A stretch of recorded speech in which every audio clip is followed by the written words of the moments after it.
حضرت امام اعظم رحمۃ تعالی علیہ نے اپنے بیٹے حضرت حماد کو جو نصیحت فرمائی،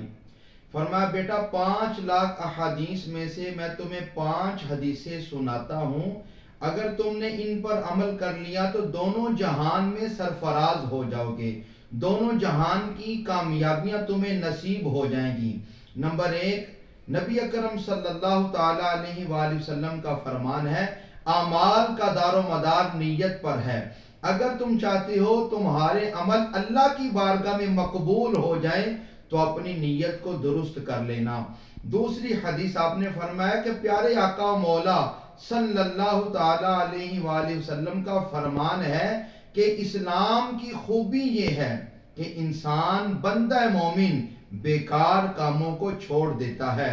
تیسری حدیث پاک نبی اکرم صلی اللہ تعالی علیہ وآلہ وسلم نے فرمایا، کامل مومن کی نشانی یہ ہے کہ جو چیز اپنے لیے پسند کرتا ہے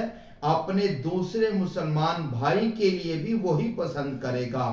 چوتھی حدیث پاک جو امام اعظم نے اپنے بیٹے کو ارشاد فرمائی، فرمایا بیٹا حلال بھی ظاہر ہے حرام بھی ظاہر ہیں، اور ایک چیز ان کے درمیان مشتبہ کام ہے، اگر تم چاہتے ہو کہ تمہارا دین محفوظ رہے، تمہاری عزت محفوظ رہے، تو مشتبہ کاموں سے بھی دور ہو جانا۔ 5ویں حدیث جو آپ نے ارشاد فرمائی، فرمایا بیٹا کامل ایمان والا